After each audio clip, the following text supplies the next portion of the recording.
del nacimiento del Mesías. Vimos en el versículo 1 y 2 que se nos muestra la nación del Mesías.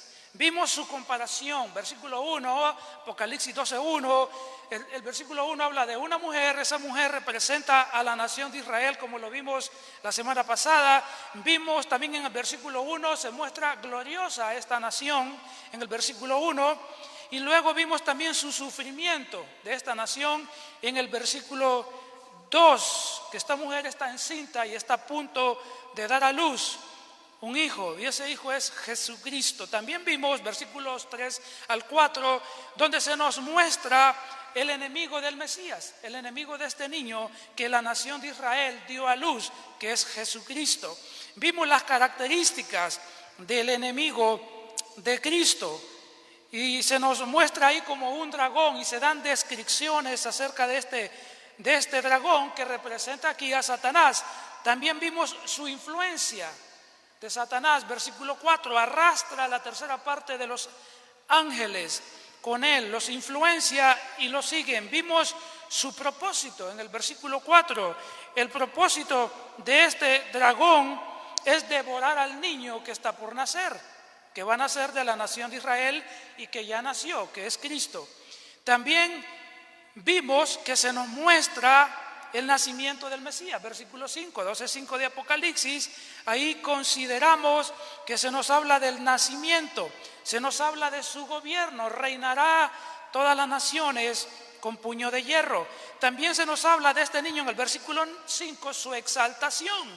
Fue arrebatado hacia el cielo, fue llevado hacia el cielo. Después de que Cristo murió, resucitó, ascendió al cielo y está a la diestra del Padre. De eso nos habla el versículo 5. Pero también se nos muestra la protección a la nación del Mesías. En el versículo 6 vimos ahí el lugar de la protección que Dios ha preparado, porque la nación de Israel va a ser perseguida en el día final, no ahora, pero en el día final, en el día que se manifieste el anticristo, un ser infernal que viene, va a ser perseguida. Y entonces el versículo 6 nos habla de la protección de esta nación, y dice el versículo 6 que la mujer huyó al desierto, a un lugar que Dios le había preparado para que ahí la sustentaran durante 2,260 días, que es una representación de 3 años y medio.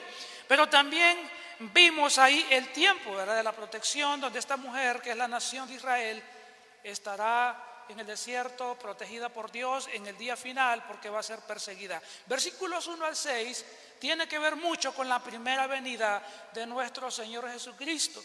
Y el versículo 6 tiene que ver con los días finales en cuanto a la nación de Israel. Pero esta mañana vamos a considerar lo siguiente. En el capítulo 12 hemos dicho que Dios nos muestra tres acontecimientos de su plan divino, a fin de que sepamos que Satanás jamás triunfará. Entonces, vamos a ver esta mañana el segundo acontecimiento que Dios nos revela. Y tiene que ver que Dios revela que expulsará del cielo a Satanás. Versículos 7 hasta el versículo 12, que es donde vamos a estar esta mañana. Vamos a ver entonces, Dios revela que expulsará del cielo a Satanás. Versículos 7 al versículo 12. Estamos esta mañana bajo el título La gran batalla en el cielo y en la tierra. Entonces dice el versículo 7 esta mañana hasta el versículo 12, vamos a considerarlo esta mañana. Dice así: se desató entonces una guerra en el cielo. Miguel y sus ángeles combatieron al dragón, y este y sus ángeles a su vez le hicieron frente. Acá en el versículo 7 vemos que Satanás hará guerra en el cielo. Versículo 7. Satanás hará guerra en el cielo. Y entonces vemos acá en el versículo 7, hermanos, que se nos describe una gran batalla.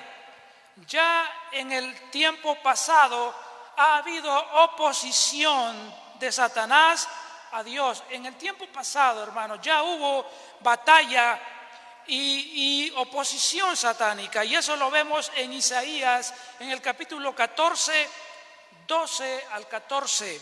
Y en Ezequiel 28, 11 al versículo 18 se nos narra ahí la primera oposición que hubo de Satanás en el cielo. Pero lo que hemos leído en el versículo 7 es una batalla que no se ha llevado a cabo todavía. Algunas personas interpretan que lo del Apocalipsis 12:7 hace referencia a Isaías 12:14, 12 al 14 y Ezequiel 28. Pero realmente esto no se ha llevado a cabo. Esto está hablando de un acontecimiento futuro que será al inicio de la mitad de la gran tribulación. Es decir, cuando comiencen los 3 años y medio finales de la gran tribulación, se llevará a cabo esta batalla del versículo 7. La batalla, dice el versículo 7 de Apocalipsis 12, será llevada en el cielo. Pero hermanos, esta batalla en el cielo es en lo que se le conoce como el cielo atmosférico. No está hablando del tercer cielo donde Dios habita. No está hablando del lugar donde desde donde Dios reina. No está hablando del tercer cielo, sino lo que es el cielo atmosférico, la atmósfera terrestre hacia abajo, hacia acá, hacia nosotros. Se llevará a cabo esta batalla en ese lugar.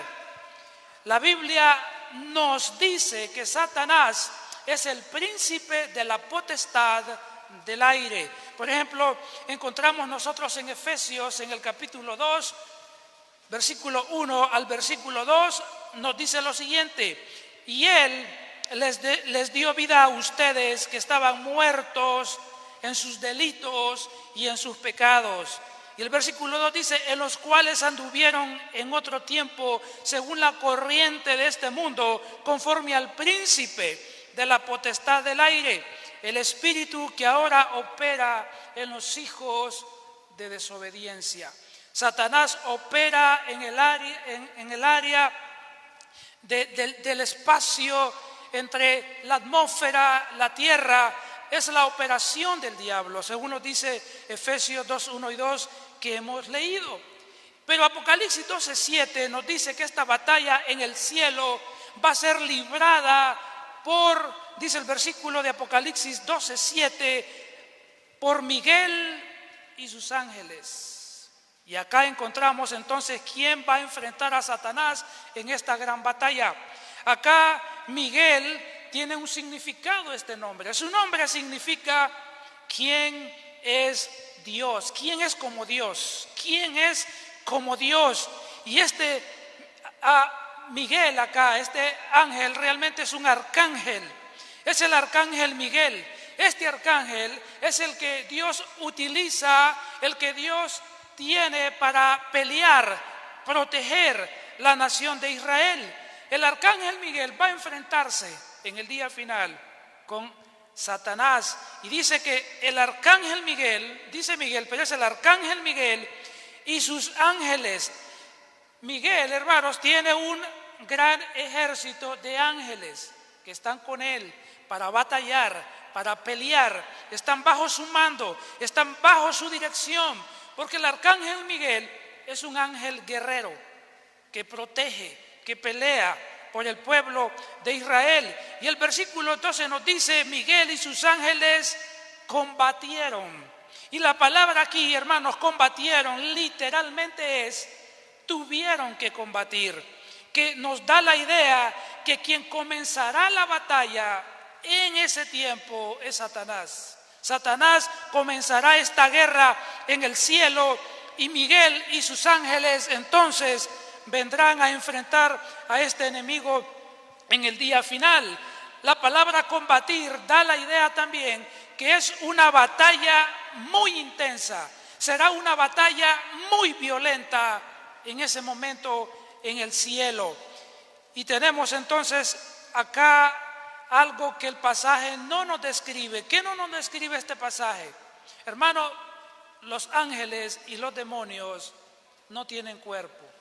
No tienen cuerpo como usted y yo, no son de carne, no son de hueso, de tal manera que no tenemos ni la menor idea cómo será ese combate en el cielo, porque ellos no tienen cuerpo, no usan espadas, no usan armas de fuego para enfrentarse en las batallas. No tenemos idea, pero será algo violento e intenso esta batalla que se librará en el cielo. Pero en el versículo 8 tenemos que Satanás será expulsado del cielo. En el versículo 8 se nos dice lo siguiente, dice así: pero no pudieron vencer y ya no hubo lugar para ellos en el cielo. Entonces el versículo nos dice que en esa gran batalla que se librará, Satanás no podrá vencer. Y cuando dice que no pudieron vencer, la idea es que Satanás no tuvo la fuerza, ni el poder, ni la capacidad para vencer al arcángel Miguel y a los ángeles que están a su mando. ¿Qué nos dice esto? Aunque Satanás es un ser poderoso, más que cualquier ser humano en la tierra, hay ángeles, hermanos, creados por Dios, más poderosos. Dice el texto, no pudieron vencer, no van a poder vencer al arcángel Miguel. Y entonces nos dice el versículo 8, y no hubo lugar para ellos en el cielo. Eso significa que aunque Satanás por un tiempo ha podido entrar a la presencia de Dios, nunca más tendrá acceso. Del cielo atmosférico, hermanos, Satanás tiene acceso a la presencia de Dios. Y eso nosotros lo podemos ver en el libro de Job. Si usted ha leído la historia de Job, en el capítulo 1 y en el capítulo 2 se habla de Satanás en la presencia de Dios. Y Dios le pregunta, ¿has conocido a mi siervo Job, hombre perfecto, recto, temeroso de Dios y apartado del mal? Y encontramos a Satanás en el capítulo 1 de Job y en el capítulo 2 también, acusando a Job, diciendo, no te teme en balde. Y empieza a calumniar y a levantar una mala imagen de Job ante la presencia de Dios. Entonces el texto lo que nos está diciendo es que Satanás será expulsado en ese tiempo y no más tendrá acceso a la presencia de nuestro Dios. Lo que nos muestra versículos 7 y 8, hermano, es que toda batalla que Satanás ha intentado en contra de Dios, la ha perdido. Y esta batalla en el día final también la perderá. Satanás fue derrotado, hermanos, cuando intentó matar a Cristo, que Cristo no naciese. Intentó devorar, dice los versículos del 1 al 6 que hemos leído. Y Dios derrotó el intento de Satanás. Cristo nació y murió. También Satanás quería evitar que Cristo fuera a la cruz y muriera de la manera que Dios había establecido. Y fue derrotado en la cruz del Calvario. Y en el día final también será derrotado en esta batalla que Él va a enfrentar con los ángeles de Dios, con el arcángel Miguel. Ahora, tenemos en el versículo 9 que Satanás será arrojado a la tierra. El versículo 9 dice, así fue expulsado el gran dragón, aquella serpiente antigua que se llama Diablo y Satanás y que engaña al mundo entero, junto con sus ángeles, fue arrojado a la tierra. Y el versículo 9 entonces nos dice que en esa batalla que va a perder, dice, fue expulsado. Esa palabra expulsado significa que el dragón fue lanzado drásticamente a la tierra. Y en este versículo se nos da acerca de este personaje que va a ser expulsado del cielo, se le describe con 4 nombres. Y el primer nombre, versículo 9, el gran dragón, fue expulsado drásticamente del cielo. El gran dragón. La palabra dragón acá se le da este nombre por su gran maldad y por su poder para causar maldad, para causar daños y desastres a la humanidad. Pero también se le llama la serpiente en el versículo 9, el gran dragón, y luego dice aquella serpiente. La palabra serpiente se le da aquí por su astucia, por su sutileza para engañar a las personas. Y se le llama antigua, no solo serpiente, antigua. ¿Por qué se le califica de esta manera? Antigua da a entender que es la serpiente mencionada en Génesis capítulo 3, versículo 1, donde engañó a Adán y Eva en el huerto del Edén para que desobedecieran a Dios. Es la misma serpiente antigua, es la misma. Génesis capítulo 3, donde engaña a Adán y engaña a Eva. Esta serpiente antigua en la actualidad también trata de engañar a las personas y trata de engañar a los cristianos para que los creyentes genuinos, verdaderos, desobedezcan a Dios como lo hizo Adán y como lo hizo Eva. En 2 de Corintios, en el capítulo 11, en el versículo 3, el apóstol Pablo, hablando a los corintios, les dice: pero temo que así como la serpiente con astucia engañó a Eva, los pensamientos de ustedes sean desviados de un compromiso puro y sincero a Cristo. Satanás sigue usando las mismas estrategias: el engaño, la mentira, desviar a las personas, que el mundo siga caminando como va caminando, en su depravación moral, en su corrupción, en su desviación, que el cristiano en la iglesia viva una vida fría, tibia, despreocupada por su vida espiritual, despreocupado por cumplir su responsabilidad de anunciar a Cristo al mundo. Que el cristiano viva la manera más fría, tranquila posible, que así está bien. Que no ore, que no se congregue, que no lea su Biblia, que no comparta su fe, que él está bien, que no hay problema, todo está bien. Hermano, tenemos que tener mucho cuidado. Una iglesia así, Satanás está feliz, está contento. Así es que usted tenga cuidado de no dejarse engañar por las sutilezas del enemigo y no se conforme con una vida espiritual tibia y fría. Necesita usted obedecer al Señor, vivir en santidad, proclamar a Cristo al mundo, congregarse, leer su Biblia, ser fiel a Dios, vivir apartado del pecado, porque si no, usted está sutilmente siendo engañado en sus pensamientos por este enemigo del creyente y del mundo. Pero el versículo 9 se nos dice algo más de Satanás. Se dice que se le llama el diablo. Este otro nombre significa calumniador, significa difamador, acusador. Describe la acción del diablo de acusar, calumniar a los creyentes ante Dios. Así que, hermanos, evitemos la calumnia, porque esa es una práctica diabólica. Y también se le llama Satanás. El cuarto nombre que se le da en el versículo 9 es Satanás, que significa adversario. Y este nombre es el que Satanás recibe en la Biblia, es el nombre más usado en la Biblia para referirse a él.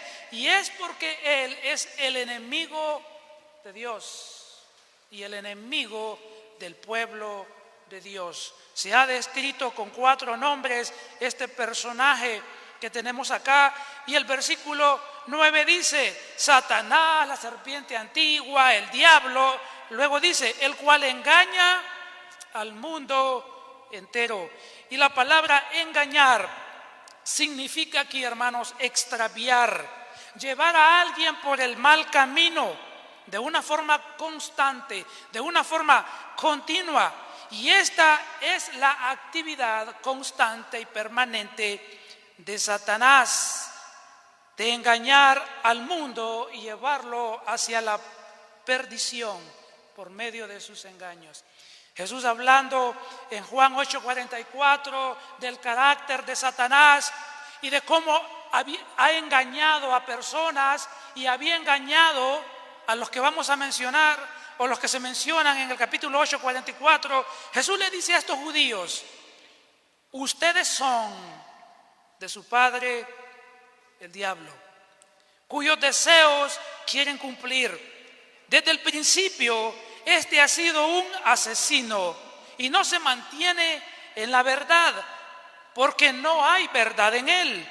Cuando miente, expresa su propia naturaleza, porque es un mentiroso, es el padre de la mentira.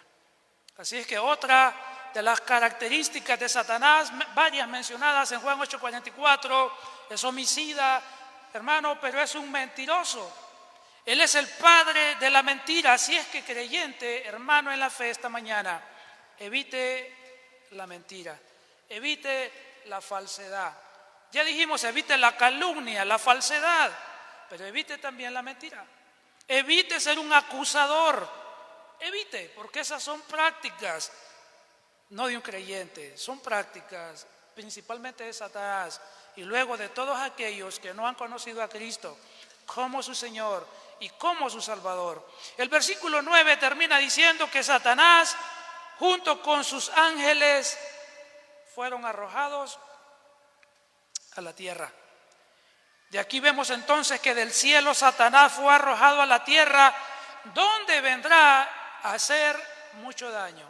En el cielo era su área donde él se movía y ejercía su ministerio de maldad, pero será arrojado a la tierra.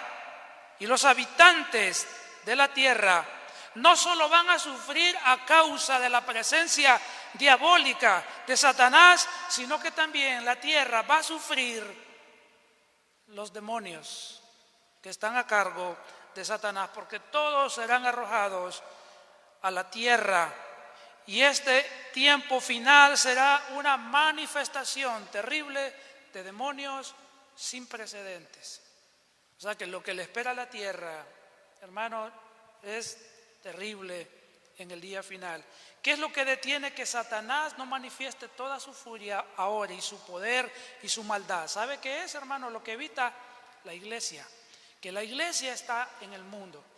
Y Dios, preservando a su iglesia, no permite que Satanás desate todo su poder maléfico, porque Dios guarda a su iglesia. Porque la iglesia está acá. Una vez que la iglesia sea arrebatada y llevada al cielo, ¿qué impide que Satanás haga y deshaga con los que no se arrepintieron? No habrá nada.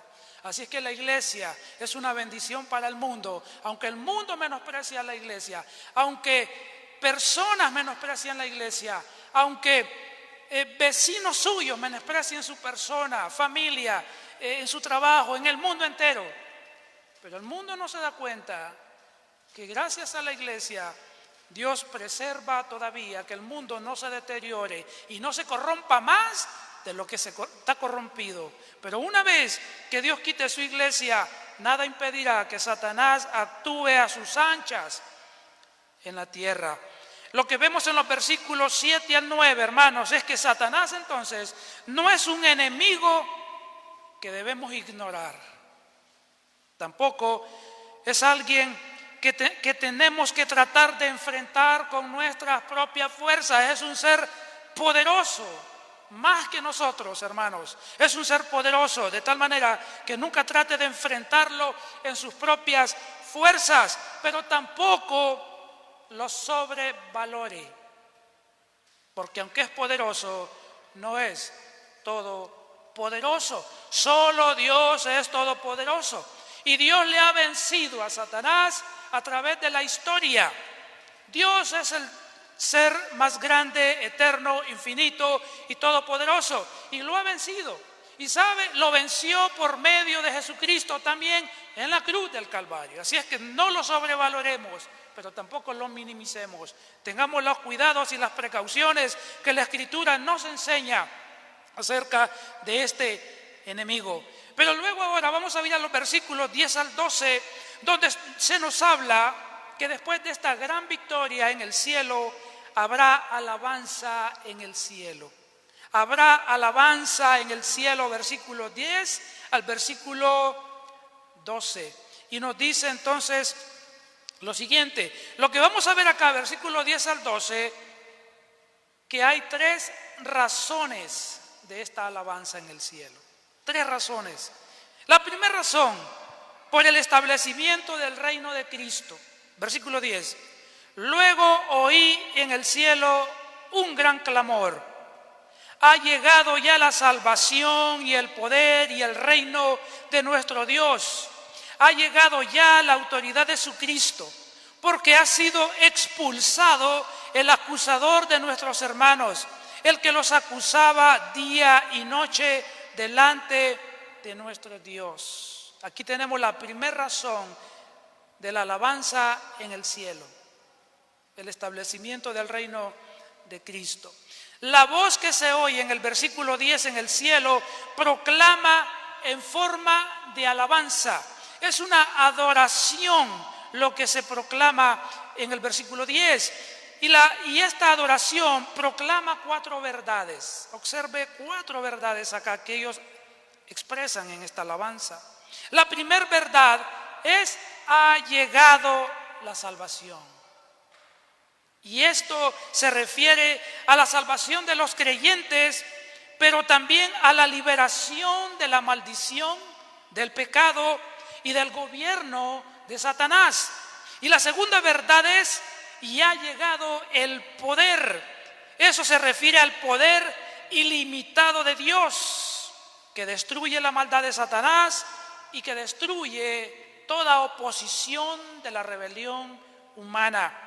Y la tercera verdad que se proclama en esta adoración, en esta alabanza, es: y ha llegado el reino de nuestro Dios. Eso significa que Dios establecerá de una forma visible su reino eterno, y el de Satanás será eliminado por siempre. Y luego se nos expresa la cuarta verdad de esta alabanza, y es: ha venido la autoridad de su Cristo. Es decir, que Jesús reinará por la autoridad de Dios sobre toda la tierra en el milenio. Hermanos, Cristo va a reinar sobre la tierra por 1000 años. A eso se le llama el milenio. Y después del milenio viene lo que es el juicio de todas las naciones.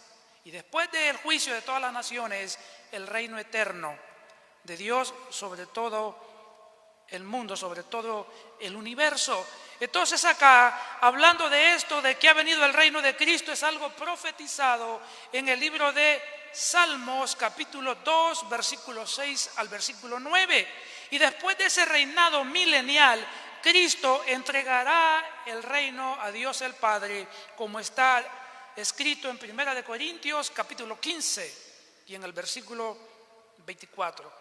Lo que vemos entonces, hermanos, es que los redimidos en el cielo alaban a Dios porque ven el reino de Cristo antes de que se lleve a cabo. Todavía no se ha llevado a cabo, pero ellos están alabando y exaltando lo que será una realidad en el futuro. Ahora, ¿por qué ellos están alabando aquí a Cristo? Hemos explicado algunas causas, pero acá vemos otra causa en el versículo que estamos leyendo. Y ellos lo están exaltando, versículo 10, porque dice el versículo: porque ha sido expulsado el acusador de nuestros hermanos. Entonces acá vemos la razón por la que ellos están adorando, y es que el acusador de los hermanos, es decir, Satanás, ha sido expulsado. Satanás ya no podrá más acusar a los hijos de Dios delante de Dios, como lo hizo con Job en capítulo 1 y capítulo 2, pero también como lo hizo con Josué, el sumo sacerdote Josué. Zacarías 3:1. Vamos a leer Zacarías 3:1, donde nos dice: entonces me mostró a Josué, el sumo sacerdote, que estaba de pie ante el ángel del Señor. ¿Y quién estaba ahí? Dice: y a Satanás, que estaba a su mano derecha como parte acusadora. ¿Quién acusa a los creyentes delante de Dios? ¿Quién los acusa? Satanás. Cuando usted está viendo cosas en la televisión que no debe ver, cuando usted está escuchando música que no debería estar escuchando, que supuestamente nadie lo está oyendo, cuando usted mira esas películas que no debería de ver, programas de entretenimiento familiar aparente, pero con un montón de vulgaridad ahí y un montón de inmoralidad que usted no debería estar viendo. Ciertas películas de Disney que usted no debería ver porque contienen inmoralidad, mensaje subliminal y todo ese tipo de cosas. Películas diabólicas que a muchos creyentes les fascina y les encanta. Conversaciones inapropiadas, mensajes por WhatsApp que no debería estar enviando, estados de WhatsApp que usted no debería estar subiendo, fotos en Facebook que da pena de muchos cristianos, y a mí que a veces uno como un pastor le da pena, que usted no debería estar haciendo, participando de chistes de doble sentido, que usted no debería estar haciendo eso, y la lista puede seguir. Entonces Satanás se presenta delante de Dios y nos acusa, porque le estamos dando motivos y razones para que lo haga. Y la Biblia entonces nos dice acá que Satanás es el acusador de los hermanos, de los creyentes, delante de Dios. El creyente debe evitar toda práctica vil, sucia y pecaminosa. Relaciones sentimentales que usted no debe tener con personas que no debería estar usted teniendo ningún tipo de relación que Dios no aprueba. Y entonces es cuando Satanás se presenta delante de Dios y nos acusa. Si hay fallas que cometemos, que sean fallas por debilidad, por imperfección nada más humana, pero no premeditadas y pensadas, hermanos. Tenemos que cuidar nuestro testimonio delante de Dios. Que si Satanás nos acuse, que no haya forma ni razón, porque no estamos practicando nada que ofenda a Dios, como en el caso de Job, que vivía de una forma perfecta, recta y temerosa de Dios y apartado del mal, pero aún Satanás así venía y quería hallar defectos en Job.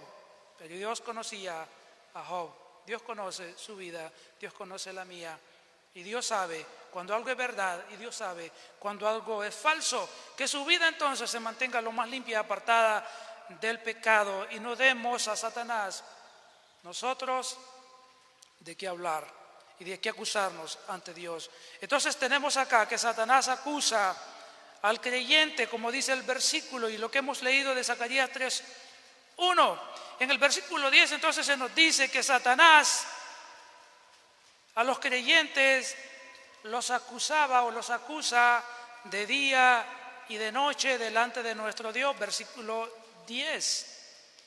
Y cuando dice acá que los acusa día y noche, es un hebraísmo, es una forma hebrea de expresar ideas, y lo que significa es que Satanás acusa todo el tiempo, de forma continua, de forma permanente al creyente que está en la tierra, o sea, a usted y a mí y a todo aquel que ha nacido de nuevo. Nos acusa constantemente delante de nuestro Dios, pero en el día final, cuando Él recibe esta derrota, ya no podrá más ejercer esta actividad acusadora delante de Dios, porque será arrojado a la tierra.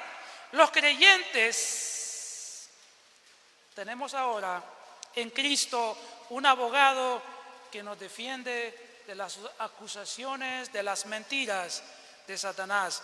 La Biblia nos dice en 1 de Juan, capítulo 2, versículo 1 y 2, escribiendo el apóstol Juan, dice: mis queridos hijos, les escribo estas cosas para que no pequen.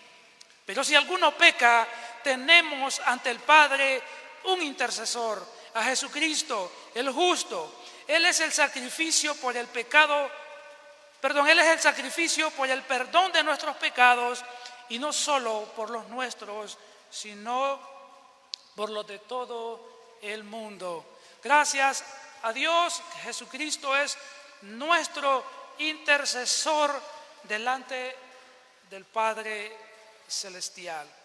Hermanos, y como dijo un reconocido predicador en la antigüedad, él dijo lo siguiente: Satanás es el acusador de nuestros hermanos. Dejémosle este trabajo sucio a él. Amén, hermanos. Y es una gran verdad. Déjele ese trabajo a Satanás. Ese trabajo sucio de acusar, de calumniar a las personas, de hablar mentira en contra de las personas. Déjele ese trabajo al diablo, porque si no le deja ese trabajo al diablo, usted se la va a ver con Dios. Yo me la voy a ver con Dios si hago eso. Así como Satanás se la vio con Dios, cualquiera de nosotros que levantamos un falso, calumniamos a las personas, hablamos mal de las personas por maldad, hermanos, vamos a tener serios problemas con Dios. Así que dejémosle ese trabajito al diablo. No necesita ayuda, él lo hace muy bien.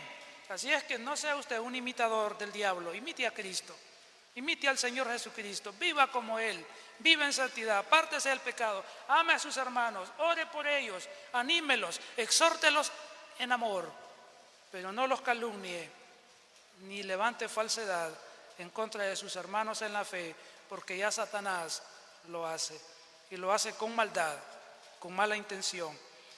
Muy bien, entonces encontramos ahora, hermanos, una segunda razón de esta alabanza, versículo 11.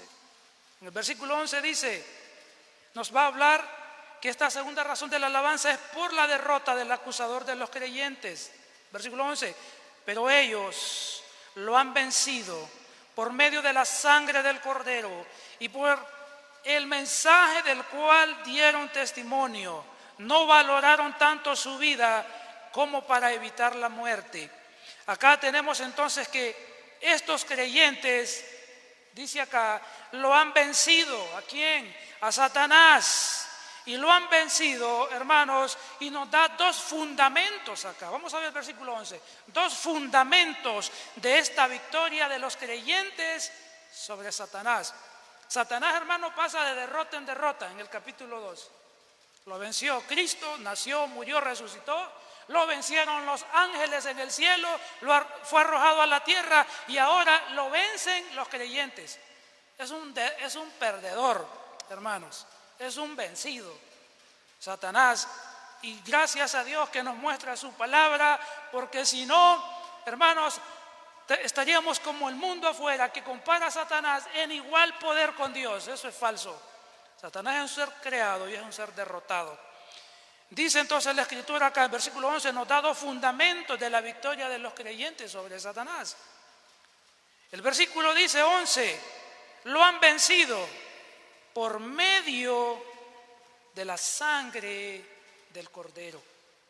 Acá este primer fundamento de la victoria de los creyentes literalmente es, no sería por medio, literalmente es, lo han vencido a causa de la sangre del Cordero. La causa de la derrota del acusador de los cristianos, de Satanás, es la sangre de Cristo. Hermanos, y voy a decir algo acá importante en cuanto a esto de que la victoria sobre Satanás es por medio de la sangre de Cristo. Esto no está hablando, hermanos, de la sangre de Cristo como un amuleto, como muchas personas hoy lo utilizan. No está hablando acá de la sangre de Cristo para protegerme de los males, de las maldiciones. Y usted va a escuchar a la gente, me cubro con la sangre de Cristo. Eso es antibíblico, hermanos. Eso no está en la Escritura. Suena muy lindo, suena muy espiritual, pero eso no es bíblico. El pasaje nos está diciendo acerca de la sangre de Cristo acá, se refiere a la muerte de Cristo. Se está refiriendo a la muerte y a la resurrección de Cristo. Cristo derramó su sangre en la cruz del Calvario como pago por nuestros pecados. A eso se refiere. Así que nada de andarse cubriendo con la sangre de Cristo. Eso no es bíblico, eso no es lo que la Escritura enseña. Amén, hermanos. Y aunque escuche otras personas, hermanos, no repita como el oro lo que otros dicen. Vea si es bíblico. Y eso de cubrirse con la sangre de Cristo no es bíblico, no está en la Escritura. La sangre derramada en la cruz del Calvario es para el perdón de los pecados de todos aquellos que se arrepienten. En Apocalipsis 5:9, los 4 seres vivientes adorando a Cristo dicen lo siguiente: y entonces y entonaban este nuevo cántico: digno eres de recibir el rollo escrito, de romper sus sellos, porque fuiste sacrificado y con tu sangre compraste para Dios gente de toda raza, lengua, pueblo y nación. Esa es la causa o la base de la victoria del creyente sobre el diablo. Es la victoria de Cristo en la cruz. ¿Por qué hemos vencido nosotros, hermanos, al diablo? Porque Cristo pagó en la cruz mis pecados. Y he sido perdonado por la gracia y la misericordia de Dios. La sangre de Cristo me limpió de toda maldad. Y por eso yo tengo victoria sobre el acusador, sobre Satanás, gracias a Cristo en la cruz del Calvario. La Biblia nos dice en Colosenses capítulo 2, 13 al versículo 15: antes de recibir esa circuncisión, ustedes estaban muertos en sus pecados. Sin embargo, Dios nos dio vida en unión con Cristo al perdonarnos todos los pecados y anular la deuda que teníamos pendiente por los requisitos de la ley. Él, o sea, Dios, anuló esa deuda que nos era adversa, clavándola en la cruz. Desarmó a los poderes y a las potestades y por medio de Cristo los humilló en público al exhibirlos en su desfile triunfal. Colosenses 3:15 está hablando de la derrota del diablo en la cruz del Calvario. Por la muerte y la resurrección de Cristo lo derrotó a él y a todos sus demonios. Así es que nosotros hemos vencido gracias a la sangre de Cristo derramada en la cruz del Calvario. Y luego vemos el segundo acá fundamento de la victoria del creyente, versículo 11, y dice: y por medio del mensaje del cual dieron testimonio. Aquí está hablando de la actividad del creyente, hermanos. La actividad del creyente está hablando de testificar de Jesucristo con nuestras vidas. Está hablando de testificar con Jesucristo, de Jesucristo con nuestras palabras también. Y esta es otra razón poderosa de victoria sobre Satanás. Cuando hablamos de Jesucristo, cuando testificamos de Jesucristo, cuando hablamos del amor de Jesucristo a las personas que no conocen a Dios y Cristo hace su obra redentora, hermanos, estamos reafirmando una vez más la victoria de Cristo en la cruz del Calvario, a través del testimonio, de la proclamación del mensaje, de las buenas nuevas a aquellos que no conocen a Dios. Y hay algo que Satanás detesta, hermano, es que un creyente hable de Jesucristo a otros que no conocen a Cristo, porque eso recuerda a Satanás su derrota en la cruz del Calvario. Y cuando Dios salva al pecador, se reconfirma cada vez más la victoria de Cristo sobre el diablo, sobre los demonios, sobre el pecado. Entonces dice acá que le han vencido por medio del mensaje del cual dan testimonio. Y el versículo 11 nos dice: no valoraron tanto su vida como para evitar la muerte. Acá literalmente es: no amaron sus vidas hasta la muerte. Esto acá significa que a causa de su amor por Cristo y de su lealtad absoluta a Cristo, estos creyentes no amaron más sus vidas que a Cristo y están dispuestos a morir por su lealtad a Cristo. La pregunta es para nosotros hoy: ¿amamos más nuestra vida que a Cristo? ¿O no? ¿O sí? Que si es necesario o si se diera la situación de perder la vida por Él, ¿estaríamos dispuestos a perderla? Eso se llama lealtad. Y dice que estos creyentes no amaron sus vidas hasta la muerte. Eso es literalmente. Nosotros necesitamos amar a Dios sobre todas las cosas, por encima de nuestra vida, hermanos. Necesitamos ser leales a Cristo hasta el final. Si toca perder la vida por la lealtad, Dios nos ayude, pero necesitamos mantenernos fieles a Él hasta el final. Y estos creyentes lo harán. En Apocalipsis 6:9 se habla de esta lealtad. Apocalipsis 6:9 dice: cuando el Cordero rompió el quinto sello, vi debajo del altar las almas de los que habían sufrido el martirio por causa de la palabra de Dios y por mantenerse fieles a su testimonio. Necesitamos nosotros, hermanos, mantenernos fieles a Dios a pesar de las circunstancias adversas que puedan venir por nuestra lealtad, por nuestra fidelidad a Jesucristo, a su palabra y a la iglesia. A la iglesia correcta, a la iglesia verdadera de nuestro Señor Jesucristo. Estos creyentes, hermanos, no se doblegarán ante las amenazas de muerte, así como no lo hicieron en el Antiguo Testamento Sadrach, Mesach y Abednego, Daniel 3. Fueron amenazados por el rey si no se doblegaban ante la estatua que había mandado hacer, y todo el que no se doblegara ante la estatua moriría. Sadrach, Mesach y Abednego se mantuvieron leales, fieles al Dios verdadero, aunque fueron sentenciados al fuego.